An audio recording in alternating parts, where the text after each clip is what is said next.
Egypt's Jon Stewart. He was the host and star of a weekly satire show on Egyptian TV titled simply The Program. Like Stewart did in America, Yusuf brilliantly and boldly took on the powerful in Egypt, from Mohammed Morsi and the Muslim Brotherhood to current Egyptian President Abdel Fattah el-Sisi. Yusuf's satire, it turned out, was too biting. After having been threatened, suspended, pulled off the air, and forced to move to different channels, Yusuf announced he'd had enough. The show's run ended 2 years ago. He left Egypt in part over fears for his safety. Now living in California, Yusuf will soon debut a new show in America called The Democracy Handbook. Listen in.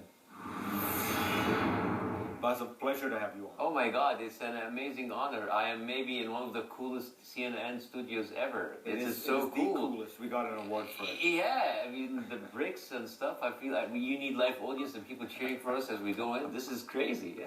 So now you had your own shows. You had a show on when, after the Egyptian revolution. Yes.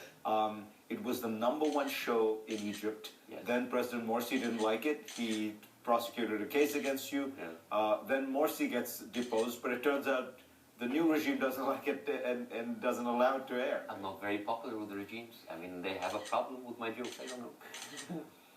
And I know that you are constrained, let's be honest, about what you can say about all this. So let me just start by asking you, where do you think Egypt is right now? There was so much hope.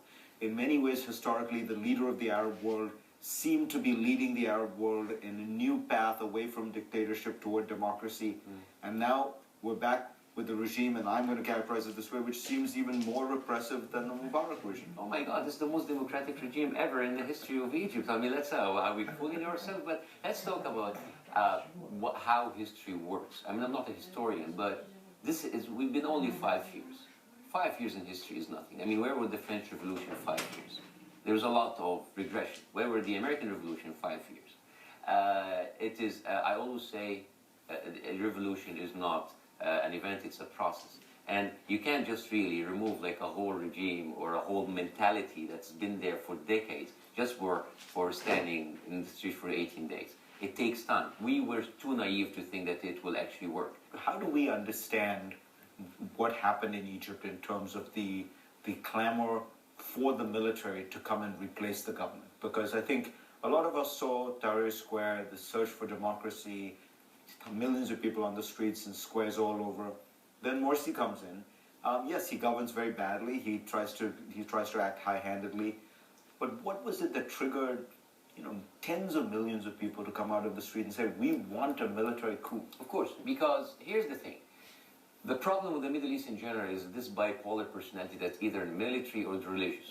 And the mistake that the West always does is like, oh, we might actually deal better with a military regime in order to protect us from the religious fascism. As a matter of fact, military and religious fascism work hand in hand. One of them keeps the other as a scarecrow to tell you that this is the alternative. Explain to me something about the Arab mood, or the Egyptian mood in particular, because again, you're not just a political pundit. You had the most popular TV show in Egypt. Why are they so anti-American?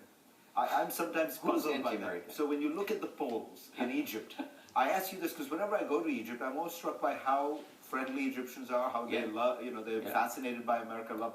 But you look at the Pew polls or polls like that, and they ask, what do you think of the United States? And up there with Pakistan and the Palestinian territories in anti-Americanism are the Egyptians. And they're the first one who's going to be lining up in front of the American embassy to get a visa. I mean, this is the whole thing. I mean, all authoritarian regimes everywhere in the world, they need something to fall back to, a reason for failure. I mean, sometimes I feel that America and Israel are the people who, they offer this kind of legitimacy to these regimes. It's like, we're not failing because we're incompetent, we're failing because all of these people conspiring against us. So, and we have this kind of a schizophrenic look to the United States. Well, we hate it, but we'd love to have a visa right now, green card, just to stay there. Would you like to go back to Egypt? I mean, everybody would love to go back to his country. And, but it's just like, I have a couple of my friends, actually, I know, that have been arrested in the street, taken from their houses. You never know what will happen. And you can't really predict what's going to happen. And meanwhile, you're going to keep doing comedy from the safety of California. Well, I'm doing comedy now about the American politics. I have a stand that I'm not going to do my show again in Arabic outside of the country. This is a stand that I stand by, and I'm doing a show now called the Democracy Handbook, and it is basically discussing American politics through the eyes of a Middle Eastern, which could be very interesting. Does Trump remind you of some Middle Eastern politicians? Trump, if Trump runs in the Middle East, he's going to be a progressive liberal. We look at him as like, oh my God, you're so cute. I mean, you're talking about Trump.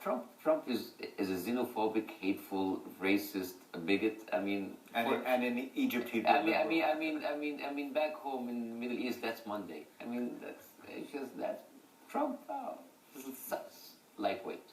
Bاسم, pleasure to have you on. Honor and pleasure. Thank you so much.